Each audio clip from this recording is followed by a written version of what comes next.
ठीक है।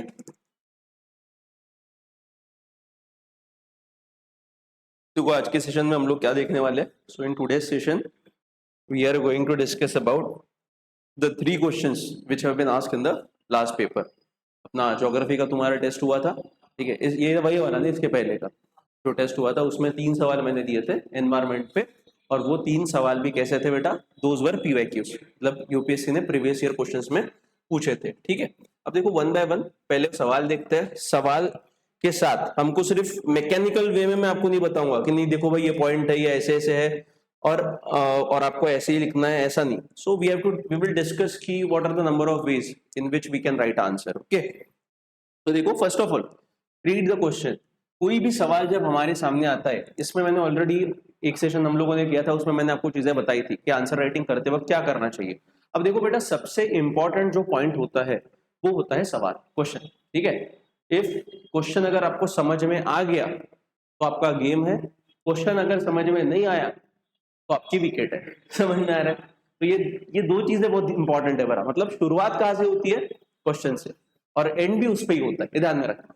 तो पहले तो ये हैबिट लगा लो कि कोई भी सवाल जब आपको दिया जाता है तो वो सवाल छुड़ाते वक्त या फिर वो सवाल सॉल्व करते वक्त you have to continuously look towards the question. मतलब एक इंट्रोडक्शन हुआ, चलो भाई क्वेश्चन पढ़ लिया, फिर से एक पॉइंट लिखा, फिर से अरे भाई सच में मैं जा रहा हूँ क्या, बिकॉज अल्टीमेटली हमको पता होना चाहिए कि भाई जो डिमांड ऑफ द क्वेश्चन है वो एड्रेस हो रही कि नहीं, ठीक है। अगर देखो बेटा आंसर राइटिंग में एक रूल है कि अगर आपको क्वेश्चन समझा है, आपने 50% जंग वहां पे ही जीत ली। क्या है? If you understood the question you have already one the 50% war, ठीक है। 50% जो बचा है सिर्फ आपको एलैबोरेट करना है, दैट्स इट। सो इसमें सबसे इंपॉर्टेंट चीज क्या होता है, understanding the demand of the question. क्या समझना कि demand of the question understand करना, वेरी इंपॉर्टेंट, कि सवाल में पूछा क्या है। अगर ये हमको समझा कि सवाल में क्या पूछा है तो आंसर वैसा निकलेगा, और अगर ये समझा नहीं है कि सवाल में क्या पूछा है, हम कुछ भी लिख के आ रहे हैं, बेटा मार्क नहीं मिलते। क्योंकि बहुत बार होता है बच्चों के साथ में कि बच्चे एक्सपेक्ट करते हैं कि सर मैं तो पूरा पेपर छुड़ा के आ गया, पूरा पेपर छुड़ाने के बाद 250 में से मेरे को सिर्फ 50 मार्क कैसे मिले। बेटा 50 मार्क इसीलिए मिलते हैं ना क्योंकि आप अंडरस्टैंड नहीं करते हो, आप लिख के तो आ जाते हो। वो जो लिखने का तरीका होता है वो मैकेनिकल होता है। आपको सिर्फ लगता है कि नहीं, जो कॉलेज में हम लोग करते थे कि पूरा पेपर भरा के आ जाओ, तो ऐसा लगता था यार नहीं मैंने बहुत अच्छा पेपर किया। अरे यहाँ पे वैसे नहीं होता है। यहाँ पे आप जितना बोला है उतना भी अगर कम से कम शब्दों में भी लिखा, मान लो बहुत बार सवाल आते हैं 250 मार्क का, सॉरी 250 वर्ड्स का। अब यहाँ पे ये जो सवाल है, this question has been asked for 250 words, so आपको 15 मार्क का question, you have to write the answer of this question within 250 words. तो मान लो आपने ये सवाल ये आंसर लिखते वक्त you have completed the answer in 200 words. अरे ठीक है चलेगा। यूपीएससी आपसे अपेक्षा नहीं करती कि 250 है मतलब आपने 250 ही लिखना चाहिए तभी जाके आपको अच्छे मार्क मिलेंगे, ऐसा कुछ नहीं है। बहुत सारे बच्चे कम शब्दों में भी अच्छा एलैबोरेट करते हैं और अच्छे मार्क लेके चले जाते हैं। Is it clear to everyone? समझा? तो सबसे पहले शुरुआत कहां से होती है बेटा, कि to understanding the demand of the question. तो पहले सवाल पढ़ो। सवाल क्या है, वन बाय वन देखते हैं। Analyse the impact of plastic waste on marine ecosystem and, देखो क्या पूछा है, प्लास्टिक वेस्ट का इंपैक्ट किस पे, marine ecosystem, and the measures taken by the government and other stakeholders to reduce plastic pollution. Discuss the opportunities and challenges in promoting sustainable alternatives to single use plastic. देखो simple सी बात है, ये सवाल जो है ना इसमें कीवर्ड कौन से है, तो देखो अप्रोच यहाँ पे बताया। अप्रोच क्या होना चाहिए, तो सबसे पहला अप्रोच कि कोई भी सवाल हमारे सामने आया तो रीड द क्वेश्चन रिपीटेडली। यहाँ पे मैंने सिर्फ 2 से 3 टाइम बोला गया है, बट आप 4 बार 5 बार 10 बार भी पढ़ो, बट इंपॉर्टेंट है। क्यों इंपॉर्टेंट है कि ये रीड द क्वेश्चन केयरफुली जब आप करते हो तो इसका पर्पस क्या होता है कि भाई क्वेश्चन की क्या समझना, डिमांड समझना। और ये डिमांड समझना अभी मैंने बताया कि एक बार आपको सवाल समझ में आ गया, सवाल में क्या पूछा है ये समझ में आ गया, तो आपने 50% जंग वहीं पे जीती है। समझ में आ रहा है? So that's why read the question number of time, यहाँ पे 2 to 3 टाइम नहीं, कम से कम 7 से 10 बार पढ़ो क्या पूछा गया है। देखो क्योंकि देखो एक सवाल छुड़ाने को कम से कम आपके पास में 7.5 मिनट रहता है। कितने मिनट रहते हैं? 7.5 मिनट, ठीक है। तो 7.5 मिनट का 1 मिनट इधर भी गया तो भी चलेगा, आपके पास और 6 मिनट है, तो 6 मिनट में you can write a very good answer. Is it clear to everyone? But important क्या है, understanding the demand of the question, ठीक है। दूसरा, अंडरलाइन द कीवर्ड्स। अब देखो वहां पे जब पेपर हमारे सामने आता है ना, try to imagine that situation कि in 3 years you have to solve the 20 questions. 3 घंटे में 20 सवाल सॉल्व करने हैं, तो 20 सवाल की मेंटेलिटी अभी से बनानी। आप ऐसा अपेक्षा मत करो कि सर आपने तो 3 ही सवाल दिए, फिर मेरे पास तो टाइम ही टाइम है। ऐसा नहीं, आपके ठीक है, right now it is your beginning stage of answer writing, तो you can take a time. ठीक है, पहले आप एक सवाल लिखने को अभी आप 15 के आधा घंटा भी लगवा सकते हो, चलेगा। बट जैसे जैसे आपका टाइम आगे जाएगा, वैसे वैसे आपका टारगेट क्या होना चाहिए कि कम, जैसा आज अगर मैं सवाल लिखता हूं तो एक सवाल लिखने को मेरे को आधा घंटा लग रहा है, कल वही टाइम 25 मिनट्स होना चाहिए। एक दो हफ्ते बाद 20 मिनट पे आना चाहिए, फिर उसके बाद 15 मिनट पे आना चाहिए, फिर 10 मिनट। ठीक है, ऐसा कर करके हमको क्या करना है, टाइम रिड्यूस करना पड़ेगा। अगेन ये जो मैं आपको बता रहा हूँ बोलने के लिए बहुत अच्छा लगता है, बट इसके लिए कंटिन्यूटी इज मस्ट, मतलब आपको कंटिन्यूस प्रैक्टिस करना आवश्यक रहेगा। सो दूसरा पॉइंट क्या है, अंडरलाइन द कीवर्ड। अब सवाल 4-5 बार पढ़ लिया, समझ में आ गया, तो अंडरलाइन करो कि क्या पूछा है। तो यहाँ पे क्या है, एनालाइज द इम्पैक्ट ऑफ, किसका इम्पैक्ट पूछा गया बेटा, प्लास्टिक वेस्ट। ठीक है, किस पे, मरीन इकोसिस्टम, मतलब ओशन के ऊपर क्या इंपैक्ट होता है। तो ओशन की इकोसिस्टम जो है उसका पूरा आपको थोड़ा बहुत नॉलेज होना चाहिए। देखो अभी नहीं भी नहीं है, अब मान लो आपने कभी पढ़ा भी नहीं है, भाई दिमाग में तो है ना कि प्लास्टिक पोल्यूशन इज एवरीवेयर। ठीक है, ओशन में जो भी प्लास्टिक हम लोग डंप कर रहे हैं, मेजरली कहां पे जा रहा है, ओशन में जा रहा है। तो ओशन में जा रहा है तो क्या होगा, इकोसिस्टम मतलब मछलियां, प्लैंक्टॉन्स, ठीक है, फिर जो भी प्राणी है उस पर निगेटिव इंपैक्ट हो रहा है, पूरी इकोसिस्टम डिस्ट्रॉय हो रही है, कोरल्स पे निगेटिव इंपैक्ट हो रहा है, मैंग्रोव्स पे निगेटिव इंपैक्ट हो रहा है। तो ये सारे these are the common things. So मतलब क्या, analyse the impact of plastic waste on marine ecosystem, तो पहला वो अंडरलाइन हो गया। एंड मेजर्स टेकन, किसके, government and other stakeholders. अब गवर्नमेंट ने क्या मेजर लिए है प्लास्टिक पोल्यूशन को रोकने के लिए ओशन में, वो, और अदर स्टेक होल्डर्स की जब बात आती है तो इसमें प्राइवेट कंपनीज, एनजीओ, ये क्या काम कर रही है वो। ठीक है, उसके बाद रिड्यूस प्लास्टिक पोल्यूशन, ये हो गया पहला पार्ट। दूसरे पार्ट में क्या बोला गया, discuss the opportunities and challenges. Opportunities बोला है और चैलेंजेस बोला है। देखो सिंपल है, सीधा सिंपल सवाल है। सिंपल सवाल में 4 पार्ट्स आपको पूछे गए, 4 पार्ट्स है। ठीक है, पहला पार्ट अगर मैं टोटल करूं तो ये तो होता है, ये सब क्वेश्चन 1, ये सब क्वेश्चन 2। सब क्वेश्चन 1 में 2 पार्ट है, एक तो impact of plastic waste on marine ecosystem और दूसरा measures taken by government and stakeholder, ये 2। ठीक है, इधर के अपॉर्चुनिटीज 1 और चैलेंजेस 1, बराबर है। मतलब कितने सब क्वेश्चन है, 4 छोटे छोटे सब क्वेश्चन है, ब्रॉडर लेवल पे 2 question. Is it clear to everyone. तो पहले तो हमको अंडरस्टैंड ये करना है, 1 मिनट गाइस,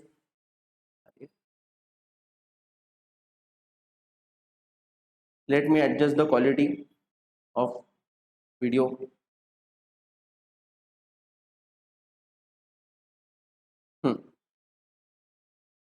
तो समझा, पहले आपको क्या करना है कि भाई हो गया इतना, डिमांड अंडरस्टूड कर ली, डिमांड के बाद underline the keyword. Keyword underline में हमको क्या दिख रहा है कि इस क्वेश्चन में 4 सब क्वेश्चन है। क्या पूछा है, पहला कि impact of plastic waste on marine ecosystem, that will be first, and measures taken by government and other stakeholder, that will be 2। तीसरा अपॉर्चुनिटीज पूछी है कि discuss the opportunities and challenges in promoting sustainable alternatives to single use plastic. तो opportunities मतलब ये तीसरा और challenges मतलब चौथा। अपॉर्चुनिटीज एंड चैलेंजेस किसके, सस्टेनेबल अल्टरनेटिव्स के, कि भाई जो भी जिसके कारण सिंगल यूज प्लास्टिक क्या किया जा सकता है, कम किया जा सकता है। अब देखो बेटा, सिंगल यूज प्लास्टिक क्यों हो, आप सब्जी मार्केट में जाते हो, जो अपना वो कलरफुल पन्नी मिलती है ना, it is single use plastic. तो उसको क्या है, एक बार यूज कर सकते हो, उसके बाद वो रिसाइकल वगैरह नहीं होता है। ठीक है, और वो पर्यावरण में वैसे के वैसे रह जाता है, that is very dangerous for our environment. ठीक है, सो ऐसे कंडीशन में वो है। तो ये 4 सब क्वेश्चंस आपको पूछे हैं, उसके बाद किया, दोनों 2 स्टेप कंप्लीट हो गई। उसके बाद तीसरा क्या है कि आंसर लिखते वक्त हमारा जो स्ट्रक्चर होना चाहिए आंसर राइटिंग का, वो 3 पार्ट्स में डिवाइड होना चाहिए। पहले आता है इंट्रोडक्शन, दूसरा आता है बॉडी, तीसरा आता है conclusion. Very important, first is introduction, second is body and third is conclusion. तो इंट्रोडक्शन कैसे करना है ये भी इंपॉर्टेंट है। ठीक है, देखो आंसर राइटिंग का स्ट्रक्चर इंपॉर्टेंट है। स्ट्रक्चर की शुरुआत जब आप एक्चुअल आंसर लिखोगे तो आंसर एक्चुअल कहां से शुरुआत हो रहा है, इंट्रोडक्शन से। सो इंट्रोडक्शन कैसा होना चाहिए बेटा, पलंग तोड़ होना चाहिए। कैसा होना चाहिए, पलंग तोड़ होना चाहिए। क्यों होना चाहिए, बिकॉज हम लोग बोलते हैं ना, first impression is the last impression. उसी प्रकार आंसर लिखते वक्त इंट्रोडक्शन भी क्या क्रिएट करता है, it creates our first impression to the evaluator. ठीक है, on the evaluator, to the evaluator, उस पर पहला इंप्रेशन आ जाता है। अगर उसको इंट्रोडक्शन में आपने ऐसा एक हाथ पॉइंट डाल दिया वो सवाल से जुड़ा हुआ कि भाई वो उसने कभी एक्सपेक्ट नहीं किया होगा, तो क्या वो इंप्रेस हो जाता है, अरे नहीं भाई ये बच्चे को पता है। मतलब वो क्या है ना, जो मार्क आपको देने रहते हैं, तो मार्क कितने देने हैं 15 में से, जैसा मैक्स मार्क रहते हैं 7 7.5, तो कितने देने हैं वो पहले ही जज बना लेता है दिमाग, कहां पे, introduction. That is human psychology. समझ में आ रहा है? उदाहरण के तौर पे आप मेरे पास क्वेरी लेके आते हो फटे फूटे कपड़े पहन के, और एक अच्छे से आते हो, ठीक है, नहीं अच्छे एकदम मतलब टाई बूट नहीं, बेसिक वाला, बट ऑब्वियस बात है दोनों के तरफ देखने का अप्रोच डिफरेंट डिफरेंट होता है। समझ में? सेम यहाँ पे इंट्रोडक्शन एकदम बेसिक लिखा तो ठीक है, बेसिक मार्क मिलेंगे। इंट्रोडक्शन हटके लिखना मतलब क्या, कुछ दुनिया के बाहर का कंसेप्ट नहीं डालना, नहीं कुछ ऐसे भी कुछ गांव के बाहर का कुछ कोई बोलने मत देना कि नहीं भाई ये कोई तो भी है, मैंने को पता चला मैंने लिख दिया, ऐसा नहीं। तो कुछ जो रेप्यूटेड ऑर्गेनाइजेशन है, रेप्यूटेड इंस्टीट्यूशन से, इनके तरफ से कुछ डेटा आता है तो you can quote that. And generally it is advisable to start introduction of questions with facts and figures representing the topic. जैसे यहाँ पे अब ये टॉपिक किसके बारे में पूछा है, प्लास्टिक पोल्यूशन, ठीक है, प्लास्टिक वेस्ट। मैंने आपको एनवायरमेंट में पढ़ाते वक्त क्या बताया, प्लास्टिक वेस्ट में स्टैटिस्टिक्स मैंने दिया था। रिसेंटली हमने स्टैटिस्टिक्स में क्या देखा कि India is the world's largest polluter of plastic in the world, ठीक है। कितना, लगभग 9.3 मिलियन टन का प्लास्टिक इंडिया हर साल क्या करता है, इंडिया से हर साल निकलता है प्लास्टिक वेस्ट, ठीक है, और ये दुनिया में सबसे ज्यादा है। Is it clear to everyone? अब ये तो बात हो गई, अब आपको ऑथेंटिकेट करना है ना, ठीक है। कहने को तो मैं कुछ भी कह सकता हूं, मैं बोल सकता हूं इंडिया पहले क्रमांक पे बन गया, कुछ भी बोल सकता हूं ना, हाँ, बट किसने बोला? Authentication is must. जो भी डेटा आप देते हो, ठीक है, जो भी डेटा आप लिखते हो, तो सिर्फ डेटा लिख के छोड़ मत देना, बिकॉज वो डेटा वेग भी हो सकता है, कुछ भी हो सकता है। आपको ऑथेंटिकेट करना मतलब क्या, कि उसको कि कहां से आए भाई ये डेटा, ये तो लिखना पड़ेगा। सो जनरली ये जो डेटा है ये कहां पे पब्लिश हुआ, तो जर्नल, एक जर्नल है नेचर नाम की, उस जर्नल में ये डेटा पब्लिश हुआ, और वो आपको लिखना पड़ेगा कि according to the recent report publish in journal nature नाम की जर्नल है, उसके मुताबिक India is the world's largest polluter of plastic waste in the world, estimated to be, bracket में लिख देना, near about 9.2 million ton per year, ठीक है। तो ये क्या हो गया, मैंने फैक्ट्स लिखा, फैक्ट के साथ ऑथेंटिकेट किया। ऑथेंटिकेट कैसा, कि कौन पब्लिश कर रहे हैं, कि भाई देखो, मान लो उसको टाइम तो रहता नहीं है इवैल्यूएटर को, उसको अगर लगा कि चल भाई मैं चेक कर लेता हूं, तो एटलीस्ट आपका आंकड़ा वो नहीं दिखेगा, आंकड़े कम ज्यादा होते हैं, ठीक है, अलग अलग रिपोर्ट्स आएंगे तो अलग अलग रिपोर्ट्स में आंकड़े कम ज्यादा होंगे, बट वो क्या देखेंगे, अरे भाई जर्नल नेचर ने सच में कुछ ऐसा रिपोर्ट बनाएगा, दिख जाएगा उसको। समझ में आ रहा है? चेक नहीं करता हूं, उसके पास इतना टाइम नहीं रहता है, क्योंकि उसके पास आपका अकेले का पेपर नहीं है, उसके पास आपके समान 200-250 पेपर है, तो उसको कम समय रहता है, तो फटाफट ये कर लेता है। समझ में आ रहा है? सो मतलब इंट्रोडक्शन करते वक्त try to do introduction with facts and figures, facts and figures. Second, इसके साथ ही फैक्ट्स एंड फिगर्स हो गया, या फिर इसके साथ आप कोई ऑर्गेनाइजेशन के रिपोर्ट बता सकते हो, ठीक है, ऑर्गेनाइजेशन के रिपोर्ट, या फिर आप डिफाइन कर सकते हो, ठीक है, कि व्हाट इज प्लास्टिक पोल्यूशन। यहाँ पे पूछा नहीं है, बट ऐसा पूछा जा सकता है कि बताइए define plastic pollution and elaborate the various measures to tackle plastic pollution. ऐसा बोल दिया तो फिर आपका क्या आना चाहिए, डेफिनेशन आना चाहिए। समझ में आ रहा है? अब डेफिनेशन प्लास्टिक पोल्यूशन की क्या होंगी, कुछ मन गिनत जो मन को लगता है, हाँ, बट वो उसने जो भी डिफाइन आप कर रहे हो, आप भले उस टाइम पे बना रहे हो, but that definition should elaborate the topic. ऐसा नहीं हो कि कुछ भी लिख दिया कि मेरी डेफिनेशन, ऐसा नहीं, उसमें इंपॉर्टेंट टॉपिक्स आने चाहिए। जैसा उदाहरण के तौर पे हम लोग फूड सिक्योरिटी की बात बोलते हैं कि आपको पूछा डिफाइन फूड सिक्योरिटी। अब फूड सिक्योरिटी को डिफाइन करना है तो 3 शब्द आपके दिमाग में आनी चाहिए, आपके डेफिनेशन में आनी चाहिए, that is availability, accessibility and affordability. तब जाके क्या होती है, जब फूड सिक्योरिटी अश्योर्ड होती है। तो जब खाना अवेलेबल होता है, एक्सेसिबल होता है और अफोर्डेबल होता है। अब ये क्या हो गया, 3 टर्म आनी चाहिए डेफिनेशन में, फिर वो डेफिनेशन आप कैसे भी लिखो, बट ये चीजें आनी चाहिए। अगर ये 3 टर्म नहीं है तो इतना तो भी आपने लिखना चाहिए कि फूड सिक्योरिटी का मतलब होता है देश के हर एक नागरिक को खाना अवेलेबल रहेगा, दैट्स इट। इतना भी आया तो भी चलेगा। सो क्या है, फैक्ट्स, फिगर्स, ऑर्गेनाइजेशन या फिर रिपोर्ट या फिर कुछ definition. So generally these 3 are the ways. इसके अलावा भी होता है कि जनरली कोई भी टॉपिक आ गया तो थोड़ा उसके आजू बाजू की चीजें लिखना, but these are the 3 conventional ways to write a intro, ठीक है।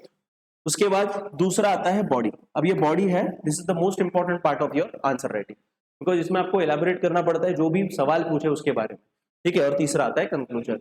ये पूरे 3 चीजों में सबसे महत्वपूर्ण जो चीज होता है, एक तो इंट्रो होता है और दूसरा कंक्लूजन। क्योंकि इंट्रो में आप क्या कर रहे हो, आप उसको पहली बार प्रेजेंट कर रहे हो, और कंक्लूजन में आप क्या कर रहे हो, वहां से निकल रहे हो। ठीक है, तो जब आप एंटर करते हो, तो एंटर करते वक्त जब हम लोग डेट के लिए जाते हैं लड़की के साथ, तो लड़की क्या देखती है बेटा, आप जब पहली बार उससे मिलते हो, दैट इज इंट्रोडक्शन। वो इंट्रोडक्शन बहुत ही मतलब क्लोजली ऑब्जर्व करती है। और जब आप एंड करते हो, वो चीज मैटर होता है। सिर्फ आंसर राइटिंग में भी 2 चीज है कि भाई बीच का बॉडी आप कैसे भी करो, मतलब थोड़ा कम ज्यादा होता है, बट इंट्रोडक्शन कैसा है और कंक्लूजन कैसा है, दैट मैटर्स अ लॉट। ठीक है, सो इंट्रोडक्शन पहला इंप्रेशन क्रिएट करता है, कंक्लूजन उसको बताता है कि भाई इसने अच्छे से एंड कर दिया है। समझ में आ रहा है? सो ये 2 चीजों पे फोकस हमको करना है कोई भी आंसर लिखते वक्त। तब देखो ये ना, जैसे अभी आप एक क्वेश्चन के बारे में बता रहा हूं, जब 20 सवाल आपको 3 घंटे में लिखने पड़ते हैं, तो आखिरी के जो सवाल रहते हैं ना, उसमें कंक्लूजन क्या लिखे कंफ्यूजन हो जाता है, बिकॉज टाइम कम रहता है, तो उसमें कंक्लूजन कुछ तो भी हमारे से निकल जाता है। That is a different part. जब आप प्रैक्टिस करोगे तो वो भी आ जाएगा, बट अभी आपको क्या करना है, अभी आपको इंट्रो और कंक्लूजन पे ज्यादातर फोकस करना है। और कंक्लूजन करते वक्त कोई भी नया टॉपिक ओपन नहीं करना।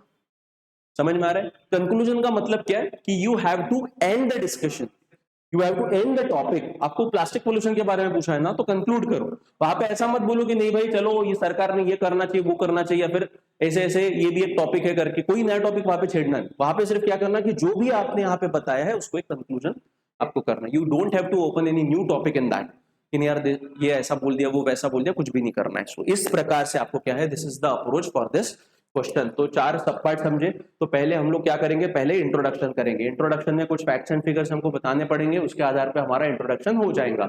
उसके बाद जो मेन बॉडी आएंगी, मेन बॉडी में क्या आएगा, तो पहले हम लोग लिखेंगे कि प्लास्टिक वेस्ट का इंपैक्ट मरीन इकोसिस्टम में क्या होता है वो, और क्या क्या तरीके से होता है वो बताना पड़ेगा, 3-4 पॉइंट। ठीक है, दूसरी बात फिर measures taken by government and stakeholders, की गवर्नमेंट और बाकी के स्टेक होल्डर्स की तरफ से क्या मेजर्स उठाए जा रहे हैं। तो आप ऐसा भी कर सकते हो कि गवर्नमेंट के 2 मेजर्स, प्राइवेट के 2 मेजर्स, ऐसे। उसके बाद आता है अपॉर्चुनिटीज एंड चैलेंजेस, की अपॉर्चुनिटीज किसके, promoting sustainable alternative to single use plastic. तो यहाँ पे पहले आपको थोड़ा सिंगल यूज प्लास्टिक जो है वो आप इंट्रो में भी बता सकते हो कि सिंगल यूज प्लास्टिक को भी क्या है, it is one of the major cause of pollution in the marine ecosystem. ठीक है, और उसके बाद आप अपॉर्चुनिटीज के 3 पॉइंट, चैलेंजेस के 3 पॉइंट। अब देखो ये 250 शब्दों के लिए करके हमको 3-3 पॉइंट हर एक टॉपिक के, या फिर 4-4 पॉइंट भी लिखे तो भी चलेगा। तो ये डेसिफर हो गया सवाल, ये एलैबोरेट करने की आवश्यकता है। ब्रॉडर लेवल पे 2 सब क्वेश्चन है, थोड़ा अंदर जाओ तो इसमें भी हर एक में भी 2-2 सब क्वेश्चन थे। टोटल सब क्वेश्चन कितने, 4। अब देखो सवाल कितने मार्क का है, 15 मार्क का है। तो इसका मतलब क्या, 15 को 4 से डिवाइड करो, कितना आता है, 3.75 बराबर है। सो मतलब क्या कि हर एक पार्ट को कितने मार्क रहेंगे, 3.75। Is it clear to everyone? ठीक है, समझा? सो इस प्रकार से ना पूरा क्या होता है बेटा, पूरा प्लानिंग हमको करना पड़ता है। Is it clear to everyone? 1 minute guys यार,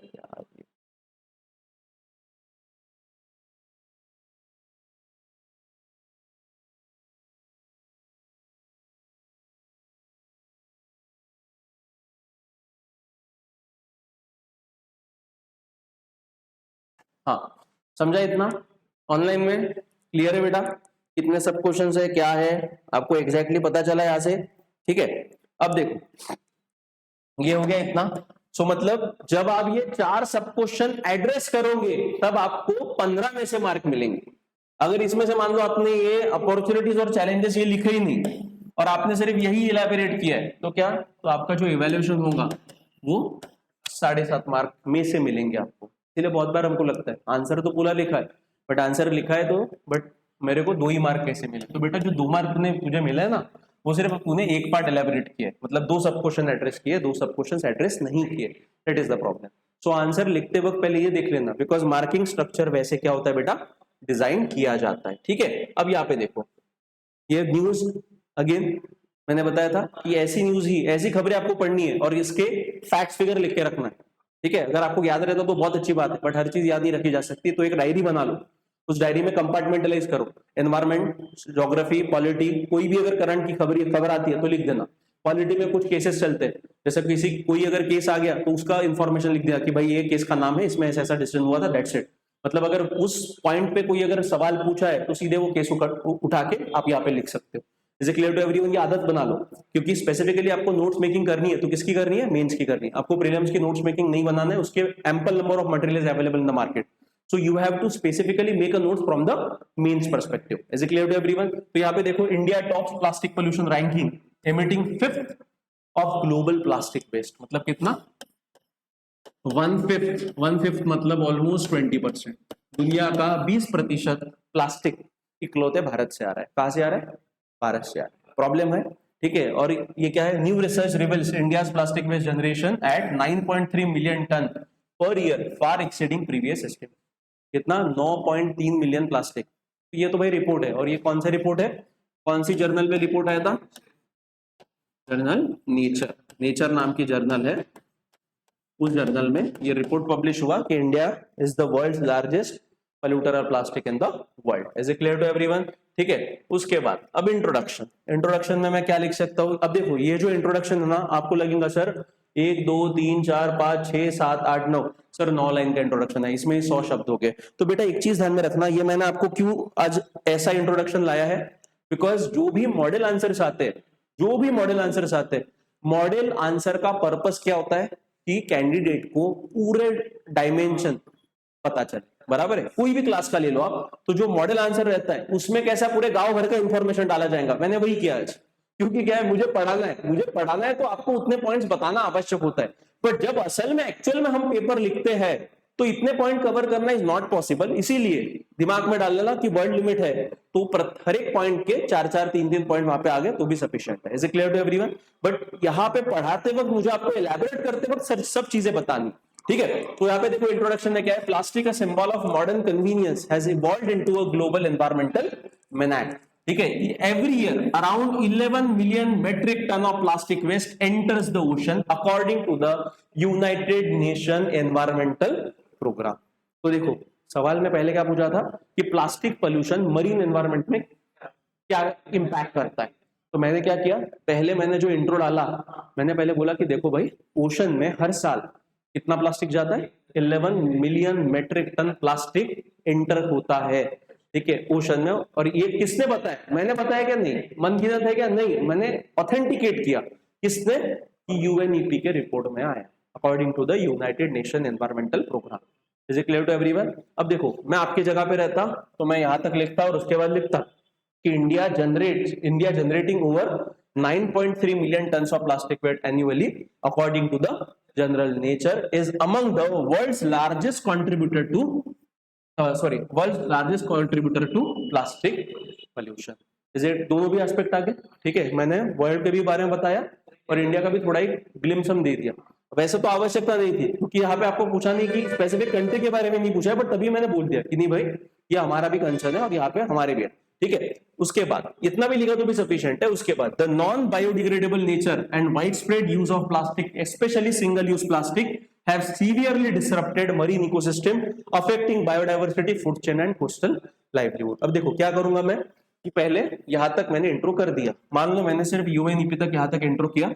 इंट्रो के बाद मैंने एक दूसरा पैराग्राफ आ गया और दूसरे पैराग्राफ में I have started from this कि the non biodegradable nature and wide spread use of plastic, specially single use plastic, have severely disrupted marine ecosystem, affecting biodiversity, food chain and coastal. क्यों? क्योंकि second part of the question में मुझे क्या पूछा है? Single use plastic. समझ में आ रहा है? इंट्रोडक्शन हो गया, इंट्रोडक्शन 4-5 लाइन में आ गया। 4-5 लाइन के बाद उसमें आप ये ऐड कर सकते हो कि India is one of the largest producer, मतलब क्या, उसको थोड़ा नॉलेज मिल जाए, नहीं लड़के को पता है भाई। समझ में आ रहा है? और दूसरे पैराग्राफ में ये चीज आनी, और उसके बाद फिर आप क्या कर सकते हो? आंसर राइटिंग शुरू। अब यहाँ पे the number of words have been used too much, आपको कम करना है कि भाई सिंगल यूज प्लास्टिक क्या है? It is the most common source of pollution, plastic pollution in the environment, which is causing damage to the marine ecosystem. That's it. इतना भी लिखा तो भी more than sufficient है, ठीक है। या फिर आप डिफाइन कर सकते हो कि what is single use plastic? The plastic which can be used only one time, उसका रिसाइकलिंग वगैरह कुछ भी नहीं हो सकता है, और एक बार उसका यूज हो गया तो it remains permanently in the environment and for which it takes almost 1000 to 2000 years to decompose, मतलब उससे भी लंबा समय लग सकता है। Is it clear to everyone? तो इतना भी लिखा तो भी चलेगा, ठीक है। तो ये हो गया बेटा इंट्रो। समझ में आ रहा है? तो जो भी मैं लिख रहा हूं, जो भी आंकड़े दे रहा हूं, मैं बता रहा हूं किससे आए, ये इंपॉर्टेंट है। और देखो यहाँ पे यूपीएससी आपको डिमांड नहीं करती है कि जो आंकड़े आप लिख रहे हो वो परफेक्ट होने चाहिए। अगेन बहुत बार बच्चों को लगता है कि जो आंकड़े हम लोग लिखते हो परफेक्ट ही होने चाहिए, ऐसा कुछ भी नहीं है। मान लो आपको 11 मिलियन टन नहीं लगता है, आपको लगता है यार 9 से 10 हो सकता है, तो नियर अबाउट 9 टन लिख दो, near about 9 million metric ton. अगर वो भी मैं लिखता तो भी मुझे मार्क मिल जाता। क्यों? क्योंकि मैंने क्या लिखा है, near about 9 million metric ton. तो नियर अबाउट 9 मतलब वो 7-8 भी हो सकता है, वो 10-11 भी हो सकता है। Is it clear to everyone? अगर मैं सिर्फ इतना, अब ये जो आंकड़ा है ये मुझे परफेक्ट पता था इसलिए मैंने वैसे लिखा, बिकॉज ये कौन सी रिपोर्ट में, यूएनईपी की रिपोर्ट में उतना बोला है इसलिए मुझे परफेक्ट पता था तो मैंने वैसे लिख दिया। अगर नहीं पता रहता तो मैं कैसे लिखता, नियर अबाउट या फिर क्लोज टू। तो दीज वर्ड्स शो करते हैं कि थोड़ा एक दो बढ़ भी सकता है, एक दो कम भी हो सकता है, बट ऐसा नहीं होना चाहिए कि पॉल्यूशन हो रहा 11 का, आप लिख ले नियर अबाउट 1-2। नहीं बेटा, 1-2 नियर अबाउट मतलब बहुत कम हो गया, 11 मतलब बहुत ज्यादा हो गया। Is it clear to everyone? समझा इतना? तो ये होता है बेटा आपका इंट्रो। अब इंट्रो के बाद बॉडी, इंट्रो के बाद आपकी बॉडी। अगेन 4 सब क्वेश्चन थे। पहले में क्या कि इंपैक्ट पूछा था आपको कि impact of plastic waste on marine ecosystem, कि भाई प्लास्टिक वेस्ट का मरीन इकोसिस्टम पे इंपैक्ट क्या हो रहा है। तो पहले तो 1 2 3 4 5, अब यहाँ पे मैंने 5-6 पॉइंट डाले, आपको सिर्फ लिखते वक्त 3 या 4 पॉइंट भी आए और वो 4 पॉइंट का हर एक का एक्सप्लेनेशन एक लाइन में, दैट्स इट। तो यहाँ पे थ्रेट टू मरीन लाइफ की अगर बात करें तो over 800 marine species including turtles, sea birds and fish are affected by plastic ingestion और entanglement according to the UNEP report. आज ही शायद से लोकमत पेपर आप पढ़ते हो क्या? मराठी का पेपर सबके घर पे आता है। लोकमत में हेलो नागपुर नाम का एक पेपर आता है, ठीक है? नागपुर स्पेसिफिकली जो न्यूज है उसमें रहती है, उसमें एक न्यूज आई है, ठीक है? नागपुर के एक फेमस न्यूरो सर्जन है चंद्रशेखर मेश्राम करके, उन्होंने वो स्पेसिफिक आर्टिकल लिखा है। तो वहां पे आया है कि हम लोग पता न रहते हुए लगभग हर साल 250 ग्राम प्लास्टिक खाते हैं। कितना प्लास्टिक खाते हैं? 250 gram plastic. And yes, this is a very common, this things are becoming very common because plastic is everywhere. हर जगह प्लास्टिक है बेटा, हर जगह प्लास्टिक है।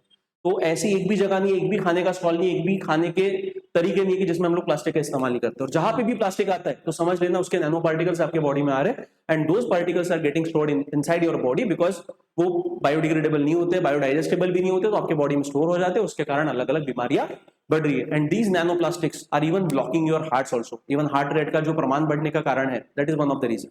तो ये चीजें जो है ये रियल है। तो ऐसे कंडीशन में ऐसे कुछ खबरें मिली तो लिख के रख देना, हाँ भाई इतने इतने हर साल में हम लोग इतना प्लास्टिक खा रहे हैं, और उसमें का लगभग हमारे दिमाग में तो बहुत ज्यादा 5-10 ग्राम तो हर साल जाता ही जाता है। तो that is very worrisome cost. तो ऐसी जो चीजें आई ना वो लिख के रखना। तो यहाँ पे कैसा है कि थ्रेट्स टू मरीन लाइफ तो कितना, अब 800 मरीन स्पेसीज है कि 1000 है कि 1200, मेरे को पता नहीं, मेरे को पता नहीं। बट बेटा मेरे को इतना तो पता है ना कि प्लास्टिक किसी भी लिविंग बीइंग के अंदर जाता है, फिर भले वो ह्यूमन रहते तो एनिमल रहते तो वो इंपैक्ट तो करेंगे ही करेंगे। तो जब प्लास्टिक ओशन में जा रहा है, ओशन में भी कौन सा plastic, micro plastic, nano plastic अगर जा रहा है तो ऑब्वियस बात है बेटा कि नैनो प्लास्टिक का साइज बहुत कम होता है, और जो भी मरीन ऑर्गेनिजम्स होते हैं वो क्या करते हैं, पानी को अंदर लेते हैं और उससे ऑक्सीजन निकालते हैं, फिर पानी बाहर जाता है। तो अब इस बात है जब वो उसके बॉडी के अंदर जाएगा तो देयर इज हाई प्रोबेबिलिटी कि सभी मरीन इकोसिस्टम में क्या होगा, सभी मरीन ऑर्गेनिज्म में वो रहने वाला, अंदर जाने वाला। तो आप मोटा मोटी लिख सकते हो कि more than 70% 60% of the marine ecosystem is affected with this. ऐसा over 800 marine species including these are affected by plastic ingestion और एंटेंगलमेंट।